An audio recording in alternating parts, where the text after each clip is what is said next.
Жител на општина Аеродром уште во 2020 година поднел тужба во Управниот суд против владата, Министерството за животна средина и инспекторатот затоа што не преземале действија и не обезбедиле услови за здрава животна средина, право загарантирано во Уставот. Управниот суд ја задолжил владата да донесе национален план за заштита на амбиенталниот воздух, но не утврдил повреда на правото на животна средина како што барал тужителот. Овој предмет се уште не е правосуден, како и уште еден што партнерски го водат невладината Центар за истражување и правни анализи со адвокати. Потик за охрабрување и придвижување беше и начелниот став на Врховниот суд донесен во октомври лани, но за сега немаат позитивен судски исход во тужбите за загадување. Тие предмети се водат веќе неколку години. Имаше првостепени позитивни пресуди кои што понатака беа укинати и сега тоа оди низ еден систем на се разбира на проверка низ сите инстанции.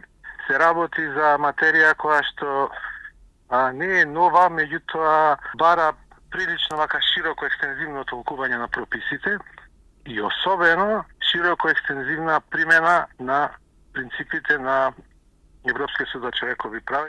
Ако не извојуваат битката овде, ќе бараат одговорност од државата и пред Европскиот суд за човекови права. Поранешната судика во судот во Страсбур, сега и во Врховниот суд. Мирјана Лазарова Трајковска ја истакнува богатата судска пракса на Европскиот суд за човекови права. Од свлечиште кое настанало, од сечење на шумите до загаден воздух.